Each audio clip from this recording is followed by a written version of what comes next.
नमस्कार दोस्तों। रहस्य गाथा पर आप सभी का बहुत बहुत स्वागत है। दोस्तों, इस महान कथा के इस अद्भुत एक्सप्लेनेर के 1, 2, 3, 4, 5 और 6 भाग मैंने पहले ही चैनल पर अपलोड कर दिए हैं और मुझे पूरी उम्मीद है कि आपने उन्हें देखा होगा। आज मैं प्रस्तुत कर रहा हूँ इसका 7वां भाग, सीता स्वयंवर की महागाथा। और आज की ये चर्चा ना किसी साधारण विश्लेषण की तरह नहीं, बल्कि बिल्कुल एक कहानी सुनाने जैसी होने वाली है। तो चलिए बिना किसी देरी के सीधे उस रहस्यमयी और अलौकिक पुष्प वाटिका में प्रवेश करते हैं, जहां नियति एक बहुत बड़े मोड़ की प्रतीक्षा कर रही है। आप जरा कल्पना कीजिए, पुष्प वाटिका में सीता जी के मन में एक अजीब सी अत्यंत तीव्र बेचैनी है। क्या ये महज एक साधारण घबराहट है? बिल्कुल नहीं। गोस्वामी तुलसीदास जी ने इस स्थिति को बहुत ही खूबसूरती से समझाया है। असल में ये व्याकुलता उनके उस अतिशय और प्राचीन प्रेम के कारण है। ये एक ऐसा शाश्वत प्रेम है जो इतना गहरा है कि मन में आशंकाओं की लहरें स्वाभाविक रूप से उठने ही लगती हैं। मतलब इस मानवीय लीला में ना कोई भी उनके इस दैवीय बंधन की गहराई को आसानी से नहीं समझ सकता। और यहीं पर हमें एक बहुत ही शानदार दार्शनिक दृष्टिकोण देखने को मिलता है। सी राजगोपालाचारी जी के गहन विचारों के अनुसार अगर हम देखें ना, तो ये केवल दो अजनबियों की पहली नजर का मिलन नहीं है, बिल्कुल नहीं। ये तो क्षीर सागर के उन प्राचीन और शाश्वत प्रेमियों यानी भगवान विष्णु और माता लक्ष्मी का अपने मानवीय अवतार में पहला पुनर्मिलन है। सोचकर ही कितना रोमांच महसूस होता है। ऐसा लगता है मानो युगों के बिछड़े हुए दो प्रेमी फिर से मिल गए हों, और इसीलिए वे अंदर ही अंदर अत्यंत आनंदित हो उठते हैं। लेकिन दोस्तों, जो बात इस पूरी कहानी को सबसे महान बनाती है, वो है सीता जी के मन में चल रहा एक बहुत ही गहरा द्वंद्व। एक और तो उनका प्रेम है जो उन्हें बार बार प्रेरित कर रहा है कि वे देवी के सामने जाएं और तुरंत श्री राम को अपने वर के रूप में मांग लें। लेकिन ठीक उसी समय दूसरी ओर मर्यादा खड़ी है। उन्हें इस बात का पूरा एहसास है कि वे अपने पिता राजा जनक के स्वयंवर वाले प्रण से बंधी हुई हैं। यहाँ तीव्र इच्छा तो है, लेकिन साथ ही पूर्ण संयम और पिता के वचनों के प्रति अटूट सम्मान भी है। यह वाकई प्रेम और मर्यादा का एक अद्भुत संतुलन है। स्वयंवर की चुनौती। तो चलिए अब उस शांत पुष्प वाटिका से बाहर निकलते हैं और सीधे मिथिला के उस भव्य प्रांगण में चलते हैं, जहां स्वयंवर की तैयारियां हो चुकी हैं। वहां की प्रक्रिया बहुत ही व्यवस्थित और सख्त थी।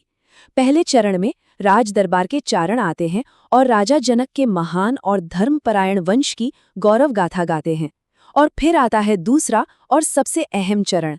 पूरी सभा में उस एकमात्र अटल शर्त की घोषणा की जाती है कि राजकुमारी सीता का विवाह उसी शूरवीर से होगा जो भगवान शिव के उस विशाल धनुष को उठाएगा और उस पर प्रत्यंचा चढ़ाएगा। ये कोई आम परीक्षा नहीं थी दोस्तों, राजाओं का अहंकार। उस प्रांगण में बैठे लोगों का अति आत्मविश्वास देखने लायक था। वहां कोई साधारण भीड़ नहीं थी। अलग अलग द्वीपों से आए अत्यंत शक्तिशाली राजा, बेहद अहंकारी राजकुमार और यहाँ तक कि मानव वेश में छिपे हुए कई देवता और शक्तिशाली दानव भी वहां मौजूद थे। जरा सोचिए, प्रतियोगिता का स्तर कितना विशाल था। हर किसी को अपनी ताकत पर इतना गुरूर था कि उन्हें लग रहा था कि बस गए और धनुष उठा लिया।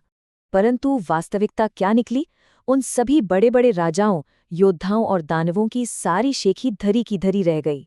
एक एक करके और फिर समूहों में आकर उन्होंने अपनी पूरी ताकत लगा दी। लेकिन प्रत्यंचा चढ़ाना तो दूर की बात है, वे उस दिव्य शिव धनुष को उसकी जगह से 1 इंच भी नहीं हिला सके। उनका सारा विशाल शारीरिक बल उस धनुष के सामने पूरी तरह से शून्य साबित हुआ।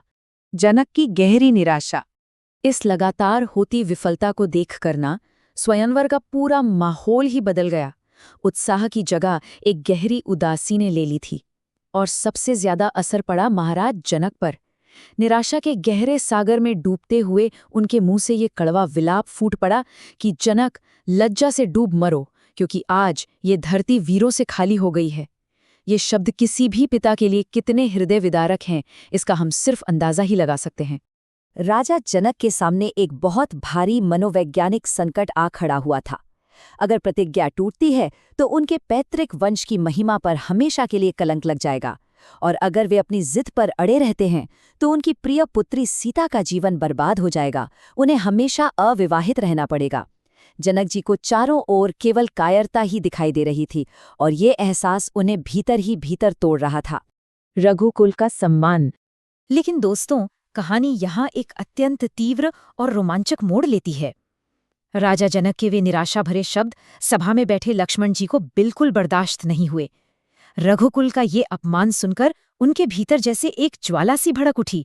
उन्होंने क्रोध में खड़े होकर अत्यंत ओजस्वी स्वर में कहा, यदि मेरे गुरु आज्ञा दें तो मैं पूरे ब्रह्मांड को गेंद की तरह उछाल सकता हूं और इस पुराने धनुष के टुकड़े टुकड़े कर सकता हूं। उनका यह कथन रघुकुल के अदम्य साहस को पूरी शक्ति से स्थापित करता है। तनाव अपने चरम पर था, पूरी सभा दहल उठी थी। और तभी आता है वो सबसे शांत, शुभ और निर्णायक क्षण। महर्षि विश्वामित्र उस सही समय को पहचान लेते हैं। वे अत्यंत स्नेह और शांत वाणी के साथ सुकोमल श्री राम को आज्ञा देते हैं, उठो राम, इस शिव धनुष को तोड़ो और जनक का दुख दूर करो। ये एक ऐसा पल था जिसने पूरी महागाथा का रुख ही मोड़ दिया। अब यहाँ एक बहुत बड़ा नाटकीय व्यंग्य देखने को मिलता है। गुरु की आज्ञा पाकर जैसे ही सुकुमार श्रीराम आगे बढ़ते हैं ना, तो सभा में बैठे वे अज्ञानी राजा, दर्शक और यहाँ तक कि महल की रानियां भी ऋषि का उपहास करने लगती हैं। वे सोच रहे हैं कि जिस विशाल धनुष को बड़े बड़े महाबली हिला तक नहीं सके, उसे एक पुष्प के समान दिखने वाला ये सुकुमार युवक भला कैसे उठा पाएगा। उन्हें श्रीराम के इस सौम्य रूप के पीछे छिपी उस असीम देवीय शक्ति का जरा भी अंदाजा नहीं था। तो दोस्तों, अब सवाल ये उठता है कि जब सुकुमार श्रीराम अंततः उस असंभव शिव धनुष तक पहुंचेंगे तो क्या होगा? इस महागाथा का वो भव्य और दिव्य समापन कैसा होगा? इस अद्भुत कहानी के अंतिम और रोमांचक हिस्से को जानने के लिए रहस्य गाथा चैनल के साथ जुड़े रहना बहुत जरूरी है। अगर आपको ये कहानी नुमा एक्सप्लेनर पसंद आया हो तो प्लीज़ इस वीडियो को लाइक करें, अपने विचार कमेंट करके ज़रूर बताएं और हाँ, रहस्य गाथा को सब्सक्राइब करना बिल्कुल ना भूलें ताकि अगला एपिसोड सबसे पहले आप तक पहुंचे। मिलते हैं अगले भाग में।